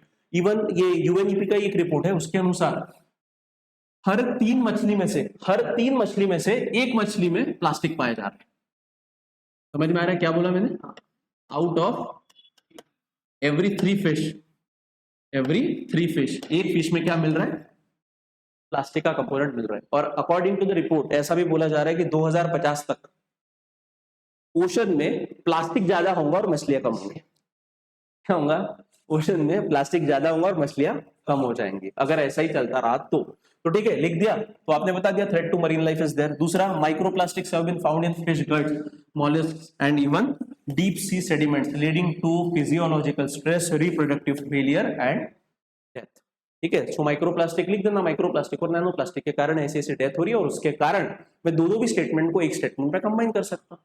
ठीक है, इसीलिए तो हम लोग जाने जाते हैं ना। ठीक है, तो हम लोग क्या करना है कि प्लास्टिक पोल्यूशन के कारण, और स्पेसिफिकली जब प्लास्टिक पोल्यूशन आप लिखते हो तो ब्रैकेट में लिख देना माइक्रोप्लास्टिक एंड नैनो प्लास्टिक। तो because of this more than 70%, more than 80% of aquatic ecosystem is getting affected because these plastic components are affecting the physiological are leading to physiological stress, reproductive health, that is ठीक है ये। So दूसरा क्या है, disruption of marine food chain, ठीक है। So microplastic enter the food web causing bioaccumulation and biomagnification, ultimately impacting human health by seafood consumption. This is the biggest threat we are facing. Ecosystem तो face हो ही रहा है, वो तो face कर ही रहे हैं aquatic organisms, but we are also facing the issue because क्या है कि वो मछलियां कौन खा रहे हैं, हम लोग खा रहे हैं। तो जो भी प्लास्टिक उसके बॉडी के अंदर बायो एक्यूमुलेशन बायो मैग्निफिकेशन से आ रहा है, वो अल्टीमेटली किसके बॉडी में जा रहा है, मेरे बॉडी में जा रहा है, मतलब बायो मैग्नीफाई हो रहा है, ठीक है, समझ में आ रहा है। तो ये तो disruption of marine food chain, ये इंपॉर्टेंट है कि मरीन फूड चेन भी क्या हो रही है, निगेटिवली इंपैक्ट हो रही है, ठीक है। तीसरा क्या इंपैक्ट हो रहा है और मरीन इकोसिस्टम में प्लास्टिक पोल्यूशन का, habitat degradation, very important. Habitat मतलब उनका घर है भाई, उनके घर में पूरा प्लास्टिक है और जी पा रहेंगे क्या, नहीं। Coral reefs are damage by plastic debris leading to increase disease susceptibility, मतलब उनको डिसीज इजीली हो रहे हैं। According to study publish science, plastic presence increase coral disease risk by 20 गुना बढ़ चुका है, ठीक है। अगेन सर बोले, अब आप बोलोगे सर ये भी ध्यान में रखना है क्या, देखो बेटा ये ना, ये अति होशियार लोगों के काम होते हैं, इतना डिटेल में हम लोग नहीं लिख सकते, हाँ बट डेटा मिला लिख के रखना, डेटा मिला लिख के रखना, क्या पता कल जाके आप इसी पे सवाल पूछ लिया, बेटा बना हुआ है ना आपका आंसर, समझ में आ रहा है। तो प्रिपरेशन करते वक्त आपको एनवायरमेंट के ऐसे प्रोबेबल 50 टॉपिक निकाल के रखो कि जिसपे डेफिनेटली सवाल पूछा जाए, और वो 50 टॉपिक का डेटा निकाल के रखो, मतलब उसमें से अगर 4-5 सवाल फंस गए, बेटा भाई वहीं पे game. This is the usual practice which most of the aspirant do. देखो मेहनत है इसमें, बट मेहनत अगर एक बार कर ली ना तो फल उसकी जिंदगी भर मिलेंगे, समझ में आ रहा है। एक बार मेहनत है तो 50 टॉपिक निकाल के रखना, उसके स्टैटिस्टिक्स जो भी है फैक्ट एंड फिगर वो निकाल के रखना, उसी लिए अलग से एक बुक ही मेंटेन करो, समझ में आ रहा है, उतना भी किया तो भी चलेगा। उसके बाद चौथा, इकोनॉमिक इंपैक्ट क्या होगा, देखो मैंने अलग अलग डायमेंशन टच किए। तो हैबिटेट डिस्ट्रक्शन, फूड वेब पे इंपैक्ट, इकोसिस्टम पे इंपैक्ट, पहला पॉइंट। चौथा इकोनॉमिक इंपैक्ट, क्या इकोनॉमिक इंपैक्ट होगा बेटा, लाइवलीहुड, जो लोगों की जिंदगी उस पे है। अगर मछलियां मर रही है तो मतलब लोगों की जिंदगी क्या है, फिशरमैन वगैरह जो है, कोस्टल अपने सी कोस्ट पे रहने वाले जो लोग हैं जिनकी आमदनी उस पर निर्भर करती है, उनके लाइवलीहुड को सबसे बड़ा खतरा है। सो कोस्टल टूरिज्म इंपैक्ट होगा ना, सबसे इंपॉर्टेंट है भाई कोस्टल टूरिज्म। लोग बीचेस पे जाते हैं, कल जाके अगर मुझे पता चलेगा कि भाई पूरे बीचेस पे प्लास्टिक है, मैं क्यों जाऊंगा, तो ये अफेक्ट होगा। फिशरीज अफेक्ट होंगी। Aquaculture suffer losses due to polluted beaches and reduce fish stock. Aquaculture क्या होता है, एक्वाकल्चर क्या होता है बेटा, जो फिश वगैरह नहीं, क्या फिश जैसे आर्टिफिशियल पॉन्ड्स होते हैं, आजकल किसान क्या करते हैं, बड़ा सा तालाब बनाते हैं, उसमें मछलियों का पालन करते हैं, तो ये मच्छी पालन वगैरह जो होता है ना, इसको बोलते हैं एक्वाकल्चर। अब ओशन में क्या होता है, ओशन में भी मच्छी पालन होता है, बट वो ओशन में किया जाता है। दूसरा, वहां पे जैसे आपको बताऊंगा, मोती रहते हैं, मोती वो किससे आते हैं, ऑयस्टर्स, ऑयस्टर की भी खेती होती है। तीसरा, श्रिम्प फार्म रहते हैं, कौन से फार्म, श्रिम्प, उसको क्या बोलते हैं बेटा, क्या खाते रहे हम लोग, झींगे, हाँ, तो वो कौन से झींगे, समुद्री झींगे, श्रिम्प बोलते हैं उनको। तो श्रिम्प फार्म प्रॉपर्ली, ये सारी चीजें कहीं में आती है, एक्वाकल्चर में आती है। तो ये इनको लॉस होगा, और इन पर जो लोग निर्भर करते हैं उनका भी लाइवलीहुड छीना जाएगा। The world bank estimates marine litre could cost economies billions annually, मतलब $1 बिलियन का नुकसान अब किसको हो सकता है, मरीन, अगर, हाँ तो ये है, ठीक है, उसमें इतना समझा। हाँ, ये पहला पॉइंट इलैबोरेट हुआ, ठीक है, कि प्लास्टिक पोल्यूशन के कारण मरीन इकोसिस्टम पर क्या नेगेटिव इंपैक्ट हो रहा है। अब इतना नहीं लिखना, 4 पॉइंट लिख देना, दैट इज इनफ। उसके बाद गवर्नमेंट एंड स्टेक होल्डर क्या मेजर ले रहे हैं, वो इंपॉर्टेंट। तो उसमें पहले हमको बताना है गवर्नमेंट के इनिशिएटिव्स क्या है।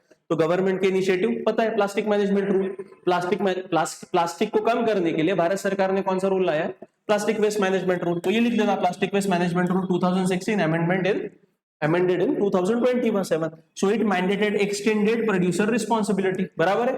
टीपीआर का मैकेनिज्म ऐड किया कि भाई जो भी कंपनी उसको बना रही है वो उसकी जिम्मेदारी है, उसको प्लास्टिक वापस लेना पड़ेगा, अगर नहीं लेती तो उस पर फाइन लगवाया जाएगा। Source segregation is must.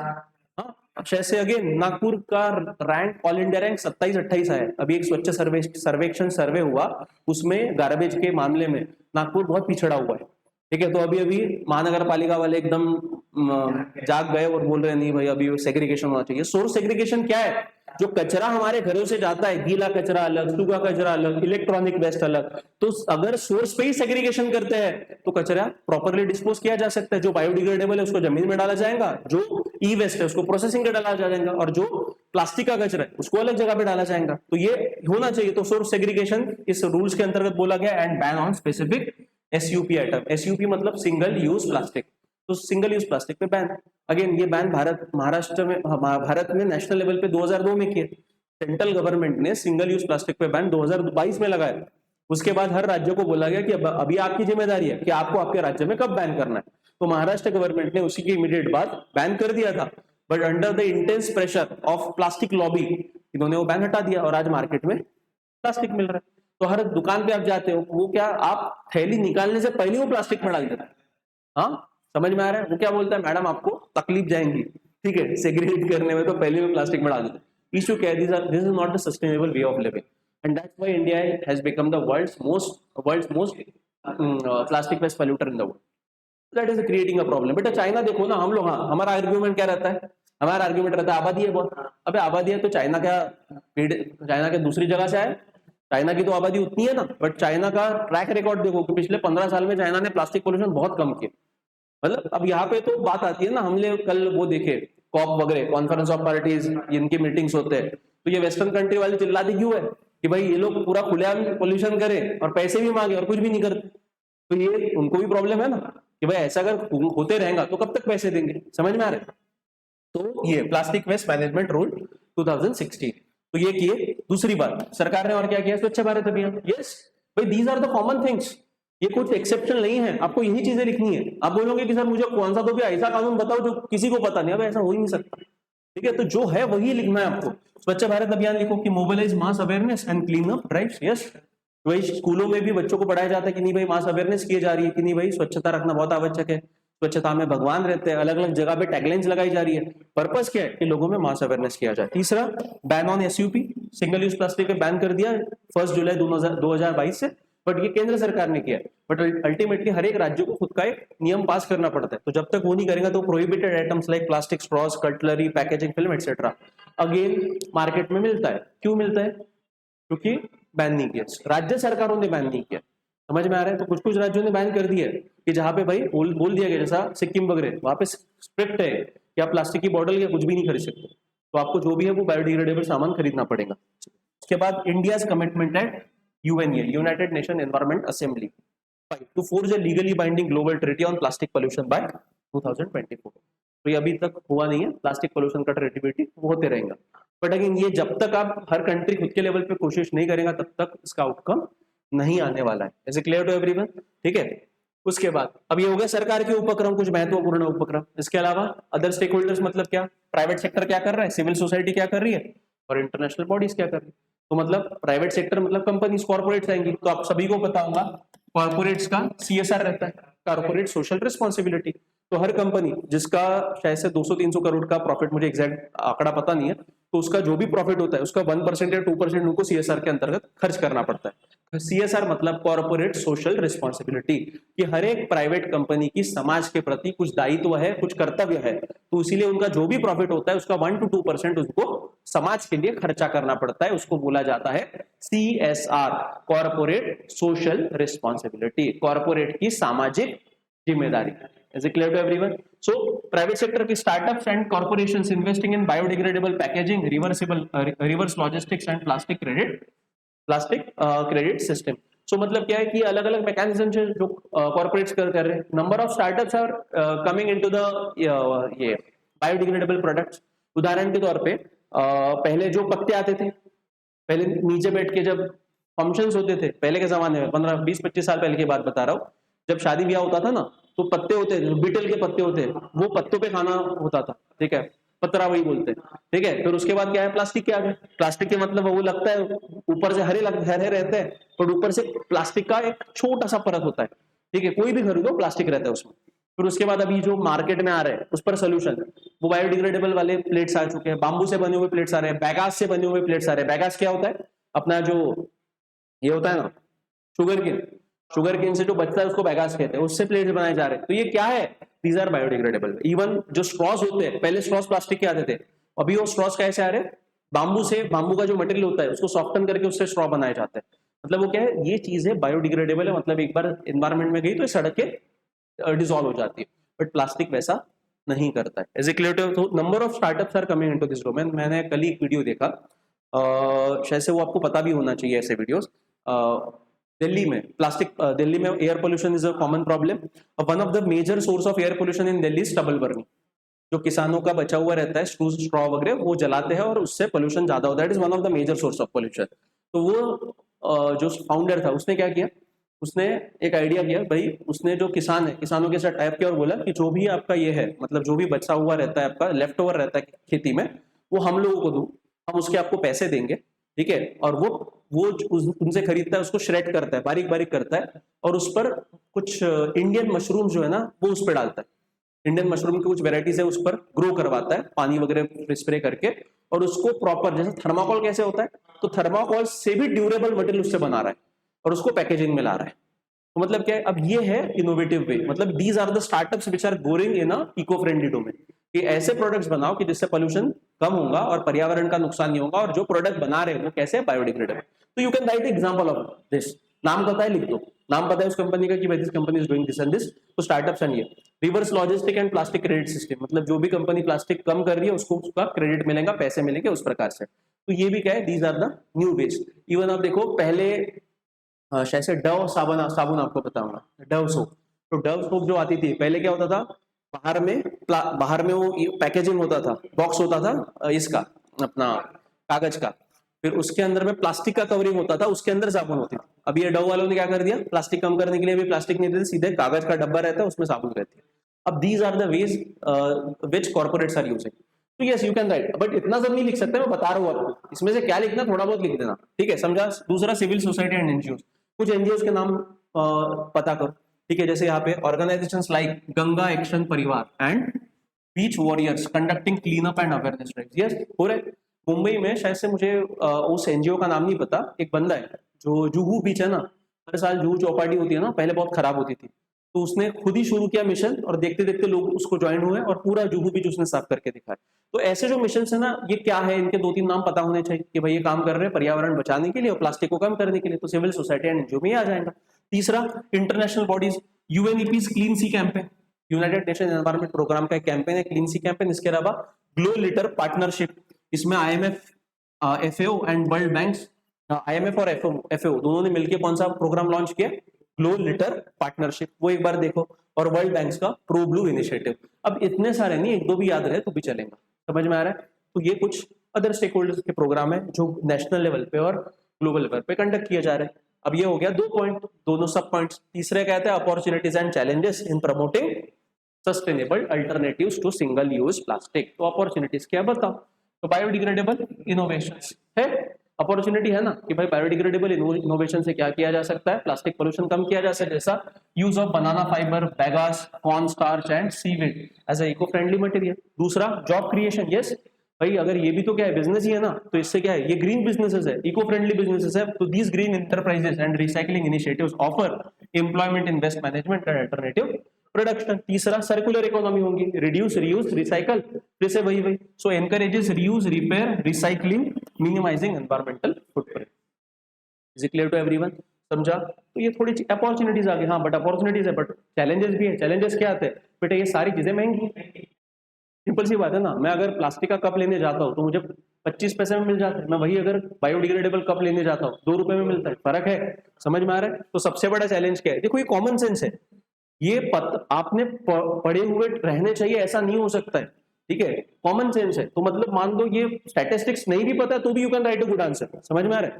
तो you just have to use your logic, यार मैंने बचपन से अभी तक जो भी देखा मेरे को पता है, ठीक है। सो चैलेंजेस क्या है, हाई कॉस्ट ऑफ अल्टरनेटिव। भाई मार्केट में आपके घर पे जो प्रोग्राम रहता है तो आपके पास 2 ऑप्शन रहते हैं, whether to use a plastic sheets और whether to go for a biodegradable plates. Biodegradable plates का एक पैकेट 100 रुपए में 10 प्लेट आते हैं, ठीक है, और यहाँ पे 100 रुपए में बेटा 200 प्लेट आते हैं, तो फर्क है ना।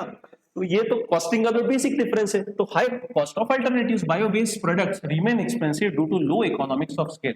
बेसिकली प्रॉब्लम क्या है ना, कोई भी चीज का प्राइस कब कम होता है, जब डिमांड जाता है, तो प्राइस तब जब डिमांड ज्यादा रहेगा तो प्रोडक्शन ज्यादा होगा, और लार्ज स्केल पे अगर प्रोडक्शन होता है तो प्राइस गिर जाएगा। बट यहाँ पे क्या हो रहा है कि डिमांड कम है, और दूसरी बात क्या होता है, उसको जो लागत होती है वो लागत ज्यादा लगती है, तो उसके कारण खर्चा, that is economics of scale पे नहीं बैठता है। दूसरा, lack of awareness and behaviour change, very important. आज की इंडिया की अगर बात करें तो why India became world's largest polluter of plastic, लोगों को पता ही नहीं है कि भाई क्या इंपैक्ट हो रहा है प्लास्टिक का। लोगों को लगता है नहीं भाई प्लास्टिक ने कन्वीनियंस बहुत कर दिया है, ठीक है, प्लास्टिक ने हमारी जिंदगी आसान बहुत कर दी है, बट प्रॉब्लम क्या है कि that plastic is killing us right now, और प्लास्टिक को बोला जा रहा है साइलेंट किलर। ये साइलेंट किलर है, तो same salt is a silent killer. अभी आईसीएमआर का गाइडलाइन है ना रिसेंटली, भारत सरकार को अभी बहुत ये आ चुकी है, बहुत ही जागरूकता आ चुकी है, तो वो अलग अलग बोल रहे हैं समोसे मत खाओ, ये मत खाओ, वो मत खाओ। अरे बेटा, आप जब लोकल वेंडर्स की बात कर रहे हो तो first you should start this campaign with MNCs. हाँ भाई, बोलो केएफसी को, बोलो डोमिनोज को, बोलो लेज वाले को, नहीं भाई बंद करो करके, और एडवाइजरी इशू कर, लिख के बड़े बड़े में लिख कि इसके अंदर इतना इतना तेल है, इतना इतना ये, ताकि लोगों को पहले ही पता चले। तो आप किसको बोल रहे हो? आप लोकल वेंडर को बोल रहे हो। तो बेटा वो तो गरीब है ना, वो तो उसको तो करना ही पड़ेगा। तो जब एमएनसी करेंगे तब फायदा। तो बेसिकली क्या है, lack of awareness and behaviour is very important. तो यहाँ पे वही हो रहा है इंडिया में कि public resistance and lack of incentives hinder adoption, biggest problem. देखो बेटा, ये सिंगल यूज प्लास्टिक पर बैन सरकार ने 2022 में किया था, महाराष्ट्र सरकार ने तभी बैन लागू किया था। कम से कम बैन चला 2-3 महीने, 6-7 महीने चला, 5-6 महीने चला, और सरकार पर का प्रेशर बढ़ने लगा। किसने बढ़ाया? तो लोगों ने बढ़ाया, क्योंकि हम जब दुकान में जाते तो प्लास्टिक मांगते थे, प्लास्टिक, और शॉपकीपर बोलता था कि नहीं भाई मैं प्लास्टिक नहीं दे सकता, अगर मैं प्लास्टिक रखूंगा तो मेरे ऊपर फाइन लगेगा। और उस टाइम पे 5-5 हजार रुपए के फाइन मार रहे थे। तो ऐसे कंडीशन में डिमांड कौन कर रहा है? भाई कस्टमर कर रहा है। तो कस्टमर कर रहा है क्या? कस्टमर इज अ किंग, बोला जाता है ना, customer is a king. Supreme court ने अभी रिसेंटली बोला है, वो कावड़ यात्रा जो होती है, जो कावड़िया जाते हैं गंगा जल लेने, उनके रूट्स पे अभी हर जो दुकान है, जो रेस्टोरेंट है, उसको क्यूआर कोड लगाना पड़ेगा, और वो क्यूआर कोड स्कैन करके वो कावड़िया को पता चल जाएगा इसका असली मालिक कौन है, कौन कौन लोग काम करते हैं, और उसके आधार पे वो चॉइस कर सकता है कि उसके यहाँ पे खाना है कि नहीं खाना है। सुप्रीम कोर्ट ने उस पर एक्सेप्टेंस दिया कि ये सही है करके, और बोला है कि कस्टमर राजा है, उसको डिटेल पता होनी चाहिए, ठीक है, भले वो डिस्क्रिमिनेटरी रहे या नहीं। समझ में आ रहा है? तो ऐसा बोला है, तो भाई ये तो आपको पता होना चाहिए, ठीक है। तो मतलब क्या कि प्लास्टिक का बैन किया सरकार ने, बट लोगों ने ही उसको क्या किया, प्रेशराइज करके हटा दिया, ठीक है। तीसरा, regulatory and enforcement gaps, weak implementation at local level, informal sector exclusion, that is the biggest cause of concern. इसमें इनफॉर्मल सेक्टर को इंक्लूड किया ही नहीं है, सारा फॉर्मल सेक्टर को ये किया जाता है, और regulatory and enforcement gap is very big, ठीक है। चौथा, infrastructure deficiency, इनएडिक्वेट recycling and composting facilities specially in smaller town and coastal area. तो बेटा इंडिया में ना जो भी हमको प्लास्टिक पोल्यूशन का आंकड़ा मिलता है, ये प्लास्टिक पोल्यूशन का आंकड़ा हमको सरकार बता रही, बट इनफॉर्मल सेक्टर में कितना प्लास्टिक पोल्यूशन निकलता है किसी को पता नहीं। तो इसीलिए जो आंकड़ा है, अब यहाँ पे देखो, ये जो जर्नल नेचर है इसने कितना बताया, 9.3 मिलियन टन हम लोग कर रहे हैं। According to the government report, CPCB का 2022 का आंकड़ा है 3.4 मिलियन हम लोग कर रहे करके। देखो गवर्नमेंट का आंकड़ा कम क्यों है? बिकॉज उसने फैक्टरिंग क्या नहीं किया है, ये रूरल रीजन में जो प्लास्टिक निकलता है उसकी कोई बात ही नहीं करता। हाँ, वहां पे तो दूर दूर तक ये प्रोसेसिंग बिसेसिंग कुछ नहीं है। ये सो हम लोग सिर्फ बात सुनते हैं ना कि प्लास्टिक को प्रोसेस करो, रिसाइकल करो, रीयूज करो, these things are only limited to urban areas, that is the problem. और इंडिया में भाई आधे से ज्यादा गांव है, वहां पे प्लास्टिक का क्या हो रहा है किसी को पता नहीं।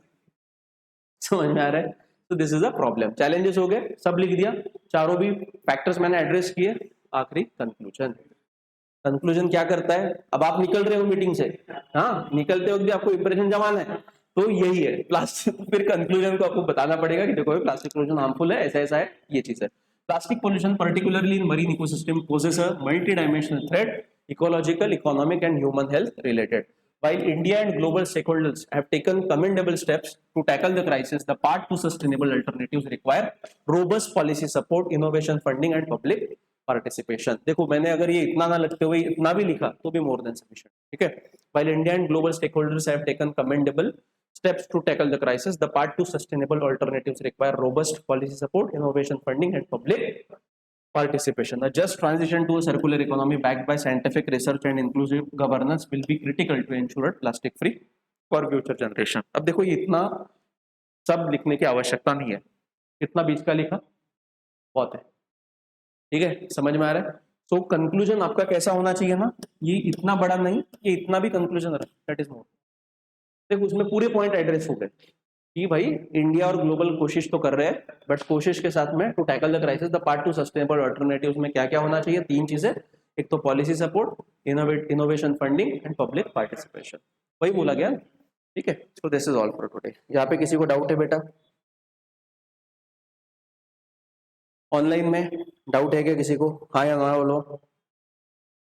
लिखा था क्या, आंसर लिखा था क्या इसका?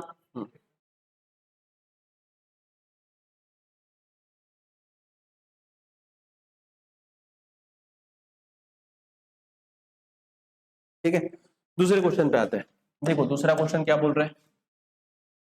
Again very simple question. ठीक है, what are the reasons and cost of rising air pollution in Delhi. ठीक है, क्या बोला गया है, reasons and cost of rising air pollution. So reasons लिखना है और कॉस्ट लिखना है, मतलब what is the negative, what is the impact and what are the causes. ठीक है, तो पहले कॉजेज लिखने पड़ेंगे, फिर आएगा इम्पैक्ट क्या हो रहा है। ठीक है, air pollution in Delhi, enumerate the measures taken by government in this direction and their efficacy, कि भाई सरकार ने क्या कदम उठाया और उसका क्या इम्पैक्ट हो रहा है, ये शॉर्ट में बताना है। That is 10 marks 150 word. अब ये असल में क्वेश्चन जो पूछा गया था यूपीएससी ने वो 250 मार्क के लिए पूछा था। तो एक जनरलिस्टिक देखो अप्रोच क्या होना चाहिए।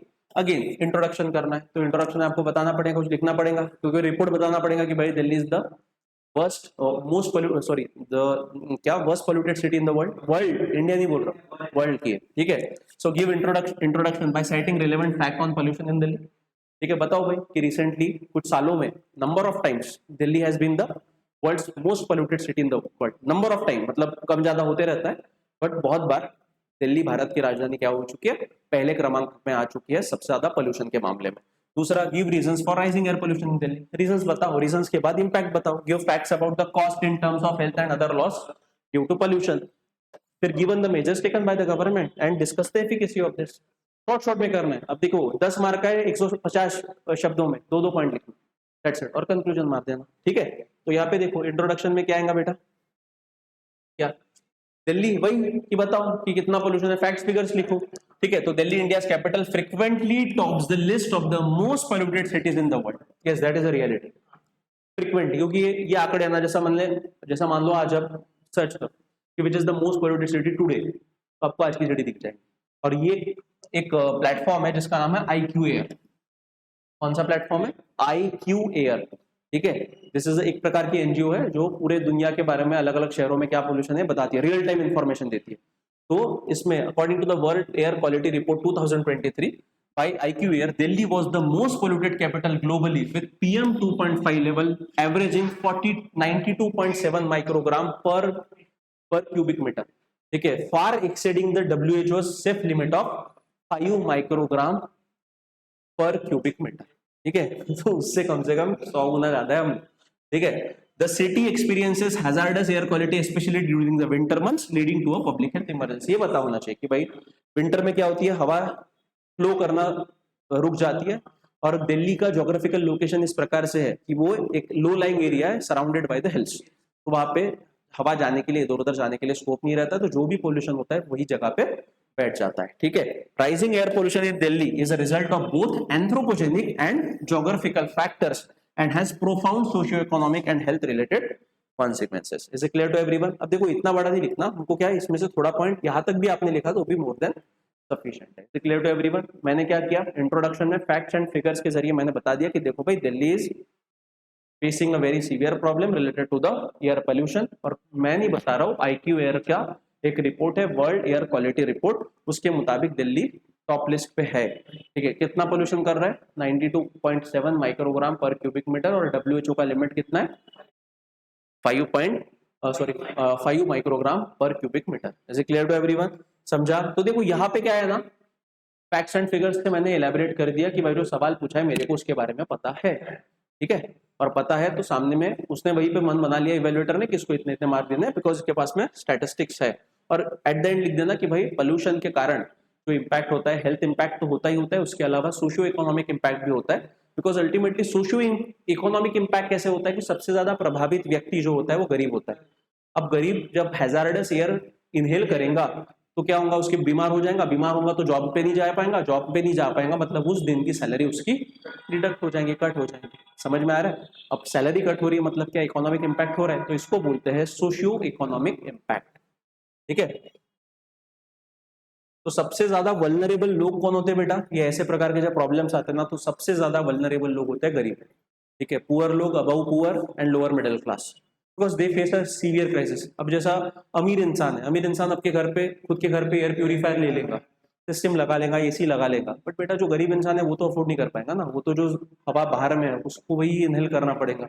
और अल्टीमेटली एक चीज ध्यान में रखो, ये एयर प्यूरिफायर वगैरह जो होते हैं ना, टेम्परेली काम करते हैं। मान लो ये रूम है, रूम के अंदर एयर प्यूरिफायर काम करेगा, बट आपको कुछ ना कुछ काम के लिए तो बाहर जाना पड़ेगा, आपको खेलने के लिए तो बाहर जाना पड़ेगा, वहां पे कौन सा एयर प्यूरिफायर लगाओगे? तो मतलब क्या कि एयर को साफ रखना, एयर क्या है? पब्लिक प्रॉपर्टी है, एटमॉस्फेयर पब्लिक प्रॉपर्टी है, सो साफ रखना किसकी जिम्मेदारी है? सरकार की जिम्मेदारी है। सरकार के साथ हमारा भी उतना कॉन्ट्रीब्यूशन होना चाहिए, because ultimately we are equally responsible कि भाई जो पोल्यूशन को क्या कर रहे हैं, अबेटमेंट कर रहे हैं, बढ़ा रहे हैं, ठीक है। सो बॉडी में क्या आना चाहिए? तो बॉडी में पहली चीज जो होती है, reason for rising air pollution, बोला है ना, रीजन एंड कॉस्ट। तो पहले रीजन लिखो, रीजन 3-4 रीजन लिए, एक एक लाइन में लिख देना। तो क्या है? Vehicular emission, one of the major source of pollution in Delhi. अभी दिल्ली की सरकार ने एक और नियम आया, कौन सा लाया? कोई भी जो व्हीकल्स है जो 10 साल पुरानी है उसको स्क्रैप में डाला जाएगा। क्यों डाला जाएगा? क्योंकि जो पुरानी व्हीकल्स होती है वो क्या करती है? ज्यादा पोल्यूशन करती है, ज्यादा PM 2.5, ज्यादा PM 10 जो होते हैं पार्टिकल्स ज्यादा इमिट करती है, तो क्या करो? उसको स्क्रैप पे डाल दिए। मतलब पुरानी व्हीकल्स अभी 10 साल हो गई तो व्हीकल्स को स्क्रैप में डालना पड़ेगा, तो वो एक पॉलिसी है, ठीक है। So vehicular emission, Delhi has over 1.4 crore registered vehicles, transport department ने 2023 में बताया था। High traffic congestion and the use of diesel powered vehicles significantly contribute to nitrogen oxide and PM 2.5 emission. अभी दिल्ली में डीजल पावर्ड जो व्हीकल्स है उसकी सेल पे बंदी लाई, ठीक है, नहीं डीजल पावर्ड व्हीकल अभी वहाँ पे नहीं बेचे जाते। और ज्यादातर कंपनियां क्या कर रही है, जो भी कार मेकिंग मैन्युफैक्चरिंग कंपनीज है उनकी डीजल की कारें कम हो रही है, और जो डीजल के वेरिएंट्स थे वो पेट्रोल में लाए जा रहे हैं, ठीक है, पेट्रोल CNG में लाए जा रहे हैं, ताकि लोगों को ऑप्शंस रहे। सो एक ये इंपॉर्टेंट है कि भाई आंकड़े बताए इतने इतने गाड़ियां हैं, और उसके कारण that is also one of the major source of polluter, that is vehicular emission. तो हमको क्या करना पड़ेगा? क्लीन सोर्स ऑफ फ्यूल पे जाना पड़ेगा, इलेक्ट्रिक गाड़ियों पे जाना पड़ेगा, इलेक्ट्रिक मोबिलिटी बढ़ानी पड़ेगी, बराबर है। सो वो दूसरा industrial emission, one of the major source की industrial cluster in NCR, that is Ghaziabad and Faridabad, emit pollutants such as sulfur dioxide PM10 due to the use of coals and heavy oil. तीसरा construction, and construction is also one of the major source of polluter in Delhi, क्योंकि ये क्या करते हैं? Construction के बाद धूल वगैरह निकलती है, उसके भी कारण पोल्यूटेड होता है। Unregulated construction activities and dumping of construction and demolition waste contribute to nearly 30% of PM10 pollution. तो इसीलिए जब भी विंटर आता है तो विंटर में दिल्ली सरकार पहले ही एडवाइजरी इशू कर देती है कि पूरी कंस्ट्रक्शन क्या होंगे? बंद रहेंगे। इवन जो रेस्टोरेंट्स में ये होते हैं क्या, तंदूरी रोटी का बहुत बड़ा क्रेज है दिल्ली में, तो जनरली उसके लिए तंदूर रखा जाता है।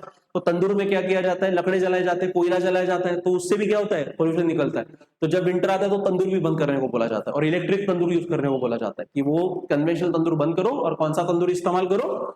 इलेक्ट्रिक तंदूर। उसके बाद स्टबल बर्निंग, ठीक है, ये भी one of the major source of pollution in Delhi. So seasonal crop residue burning in Punjab, Haryana, Uttar Pradesh account for up to 40% ऑफ PM 2.5 कंसेंट्रेशन ड्यूरिंग अक्टूबर। मैं नहीं बोल रहा हूँ, ministry of environment and science का सफर नाम का जो इनिशिएटिव है उसके अंतर्गत पता चला है, ठीक है।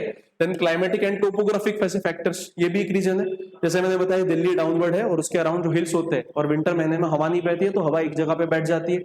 So lack of wind, temperature inversion and the city's landlocked geography trap pollutants in the lower atmosphere. Temperature inversion आप शायद से आपको ज्योग्राफी में सर ने पढ़ाया होगा, ठीक है, नहीं पढ़ाया होगा तो सर को पूछ लेना, ठीक है। उसके बाद house hold and biomass burning, ये भी वन ऑफ द, कोयला जलाना, लकड़े जलाना, काउडन जलाना, उससे भी क्या होता है?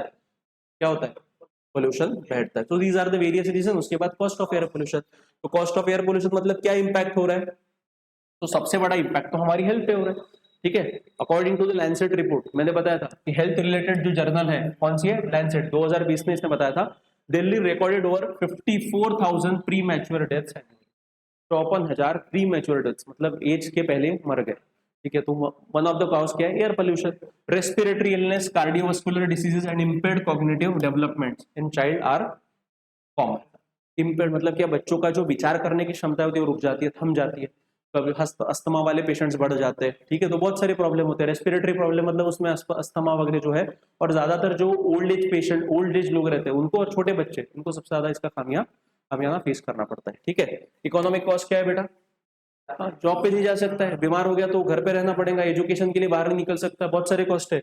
तो world bank estimated that India loses over 8.5% of its GDP due to pollution related health cost and lost productivity.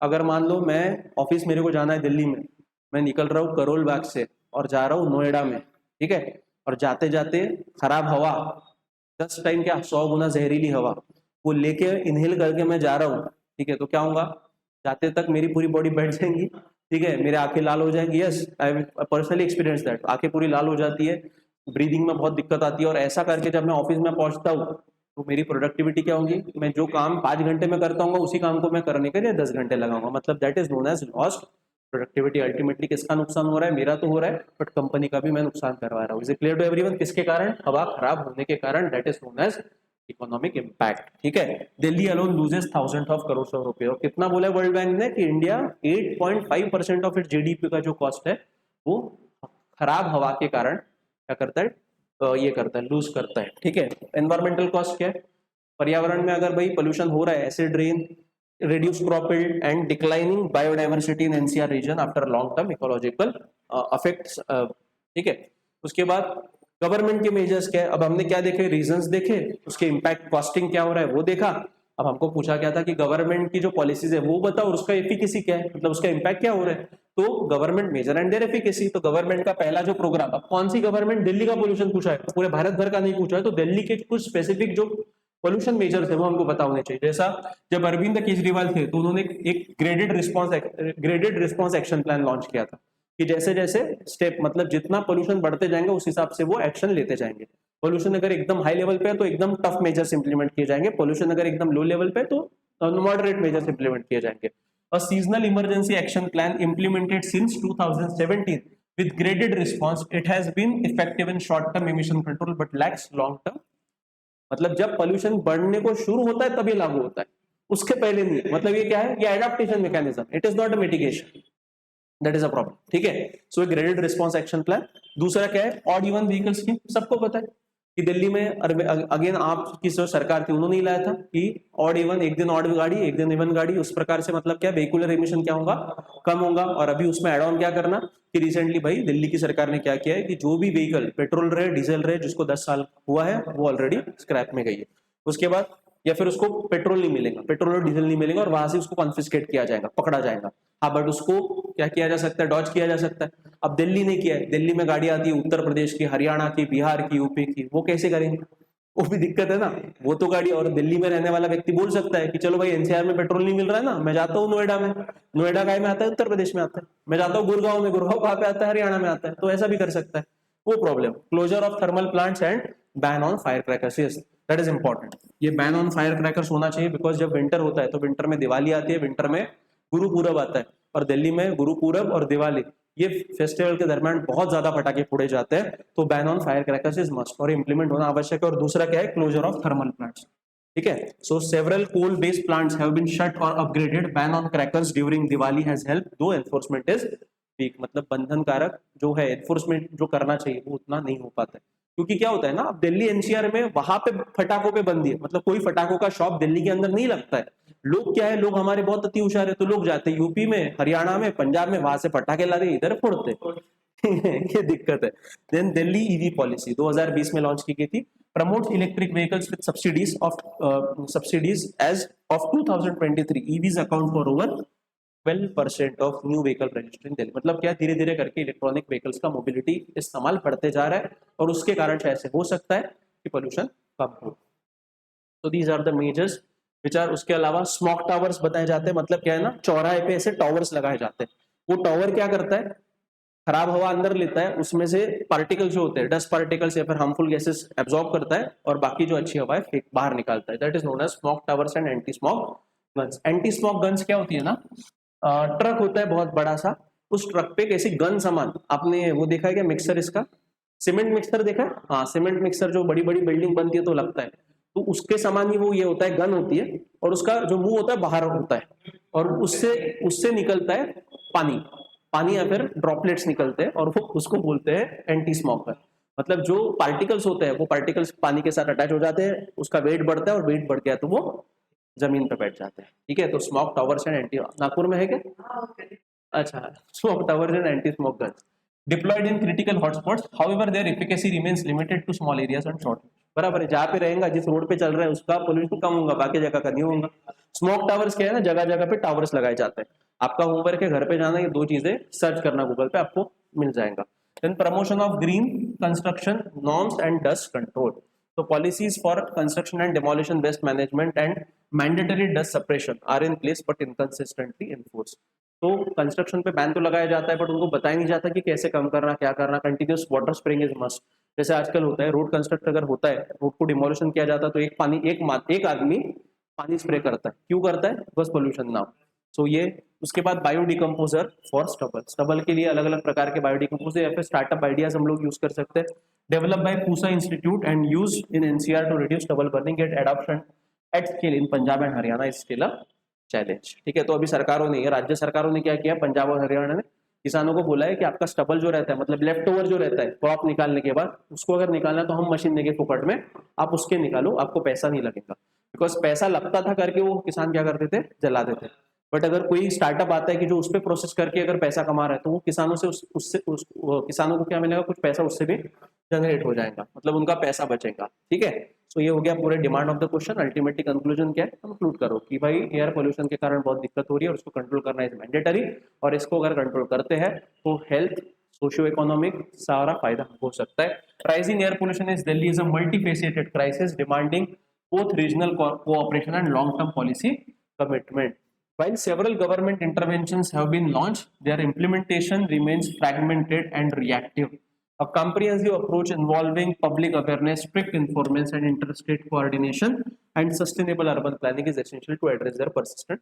तो मैं आपके जगह पे रहता तो मैं यहाँ से लेके, ठीक है, तो कि भाई पहले लिखता कि rising air pollution Delhi is a multifaceted crisis demanding both regional and cooperation long, और उसके बाद समझा?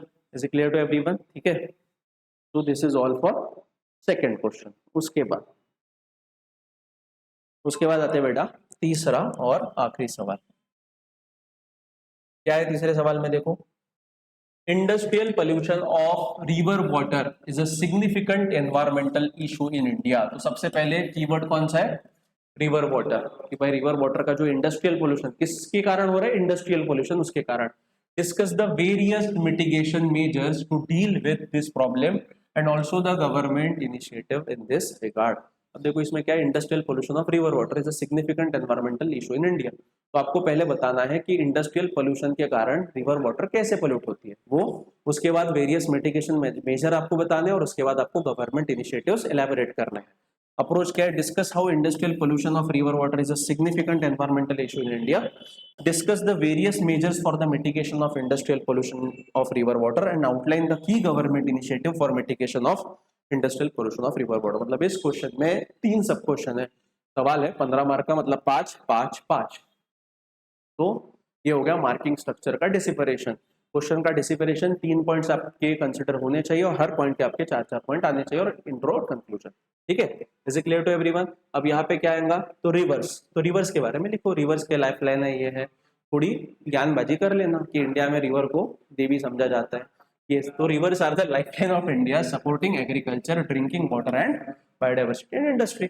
However, industrial pollution has emerged as one of the most serious threats to riverine ecosystem.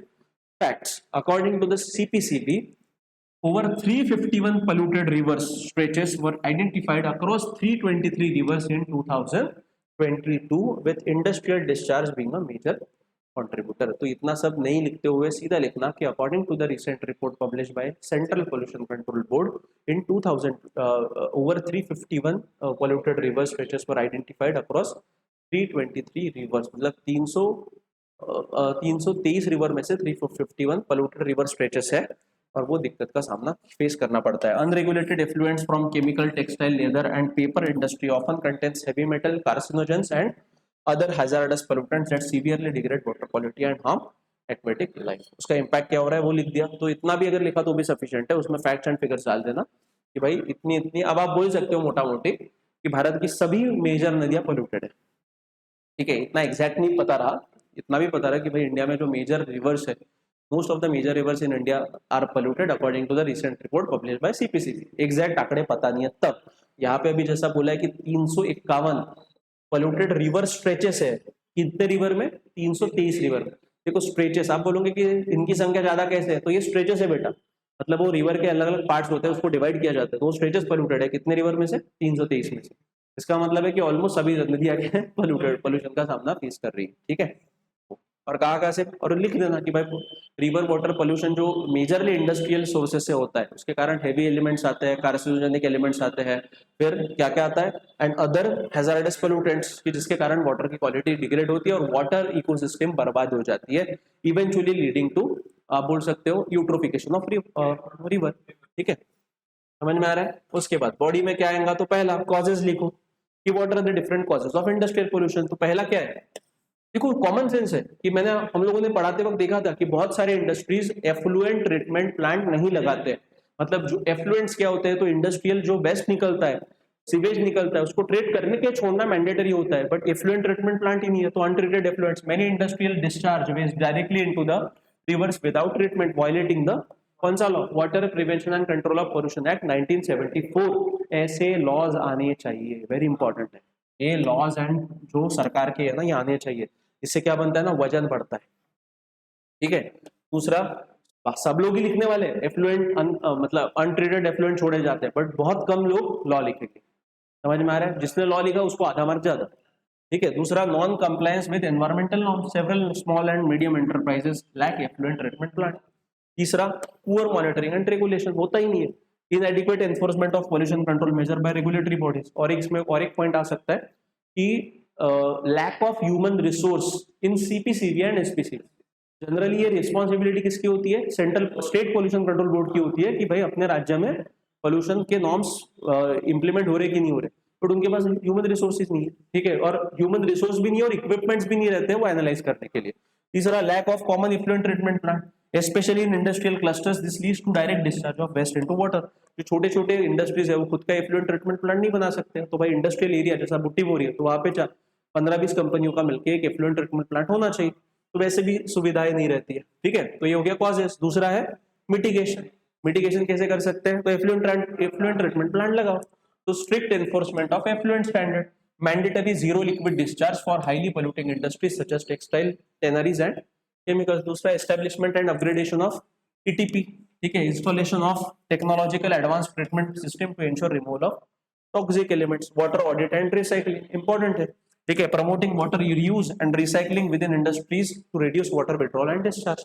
तीसरा, pollution load assessment and real time monitoring important है। Real time monitoring मतलब आजकल इतनी technology advance हो चुकी है, तो हम लोग देख सकते हैं कि जो भी एफ्लुएंट निकल रहे हैं, जो भी ट्रीटमेंट के बाद पानी निकल रहा है, वो सच में प्योर है कि नहीं है, तो उसके हिसाब से उस पर मैनेज कर सकते हैं। Use of online continuous emission effluent monitoring system to trap real time pollution levels. So promoting cleaner technologies and public awareness and community participation. So these are the ways. ठीक है, कॉमन चीज है। Government initiatives क्या है बेटा फिर अभी, कि जिसके अंतर्गत नदियों को बचाया जा रहा है, किससे? इंडस्ट्रियल वेस्ट से। तो उसके लिए national river conservation plan NCRP focuses on the interception, diversion and treatment of sewage and industrial effluent. दूसरा, नमामि गंगा मिशन 2014 से लॉन्च किया है। ये नमामि गंगा मिशन उसके भी बहुत पहले, गंगा क्लीन जो एक्शन प्लान है ना, ये शायद से 1980-1990 के दशक से बेटा तब से चल रहा है गंगा को क्लीन करने का मिशन। अभी कौन सा साल है? 2025। कम से कम 50 साल कुछ तो भी हो चुके हैं। हाँ, 50 साल नहीं, 40 साल तो हो ही चुके। अभी तक गंगा क्लीन हुई क्या? और खराब हो रही है। प्रॉब्लम ये है। ठीक है, सो 2014 में उस टाइम पे integrated conservation programme with a budget of 20,000 crore focusing on cleaning and rejuvenation of river Ganga including treatment of industrial discharge. देखो, आप गंगा नदी की जब बात करते हो ना, तो गंगा नदी का थोड़ा आपका रिवर सिस्टम हो गया क्या ज्योग्राफी में? नहीं सर, करेंगे फिजिकल हो गया ये होने का। तो उसमें आप जब स्ट्रेचेस देखोगे ना, जैसे नदी के स्ट्रेच होते हैं, तो गंगा नदी सबसे ज्यादा पोल्यूटेड कहाँ पे मिलती है? जैसे आप हरिद्वार में जाओ, हरिद्वार में गंगा जो है, गंगा जल लोग घर में लाते हैं, बहुत प्योर है वहां का। ठीक है, बट जैसे जैसे गंगा ग्राउंड पे आती है, मतलब प्लेन पे आती है, शुरुआत दिल्ली से जो स्ट्रेच खराब होता है, लगभग दिल्ली से लेके कानपुर तक का stretch highly polluted. Highest pollution Ganga में उस स्ट्रेच में आता है। कहाँ से? दिल्ली से लेके कानपुर का स्ट्रेच। ठीक है, क्यों? क्योंकि इंडस्ट्रियल बेल्ट है पूरा, और पूरा जो इंडस्ट्रीज का वेस्ट होता है सीधा गंगा में छोड़ा जाता है। तो this stretch of Ganga is highly polluted. ठीक है, दूसरा, polluter pays principle and environmental compensation, मतलब जो पोल्यूशन कर रहा है उसको पैसे देना पड़ेंगे, जैसा ये कानून में लिखा गया polluter pays principle. imposed by CPCB and National Ganga Tribunal, National Green Tribunal to hold industries accountable for pollution and online monitoring system. CPCB mandated installation of OCMS in highly polluting industries to ensure. Again ये proper enforceable नहीं होता है, ठीक है, enforcement proper नहीं किया जाता है. उसके बाद गंगा एक्शन प्लान है, Ganga action plan and Yamuna action plan. Earlier initiatives focusing on reducing industrial and sewage pollution in this rivers and water quality assessment program. अब देखो इतने सारे पता नहीं रहेंगे, तीन चार भी पता रहे कि गंगा एक्शन प्लान है, रिवर रिजुवेशन प्रोग्राम करके एक है, ऐसे तीन चार भी चीजें पता रहे तो भी चलेंगे, ठीक है. उसके बाद कंक्लूजन, कंक्लूजन में क्या आएगा, तो यहाँ पे देखो industrial pollution of reverse undermines India's ecological security and public health. While the government has launched several schemes and legal framework, the effectiveness largely depends on robust implementation, technological upgradation and public-private participation. इतना भी लिखा तो भी चलेगा, holistic and participatory वही है same है, but इतना भी लिखा तो भी that is enough. ठीक है, समझ में आ रहा है. तो ऐसा introduction, conclusion, introduction, body, conclusion इस प्रकार से होनी चाहिए. ठीक है, तो this is all related to the 3 questions. और कोई भी सवाल है तो पहले कोशिश करना डेसिफर करो, डेसिफर करके उसके सब क्वेश्चंस ढूंढो, सब क्वेश्चन को फिर एड्रेस करो और एड करो. मतलब इतना किया तो क्या है ना, 15 में से इवैल्यूएशन होता है. तो अगर आपने एकदम बहुत ही एक्सेप्शनल पॉइंट नहीं भी लिखे, बेसिक पॉइंट भी लिखे, तो आपको 15 में से 4 मार्क फिक्स रहते हैं, 3.5 4 मार्क तो मिल ही जाए. समझ में आ रहा है. तो फोकस सिर्फ इतना करना कि भाई क्वेश्चन को डेसिफर करो, डेसिफर करके उसमें क्या पूछा गया है वो लिखो, और वही, और क्वेश्चन जैसे जैसे आप लिखते हो ना वैसे वैसे 12 सवाल की तरफ दिखना. आंसर लिखते वक्त 10 बार सवाल की तरफ देखना कि सही में मैं उस रास्ते पे हूँ क्या, सवाल में जो पूछा गया है वही मैं लिख रहा हूँ ना.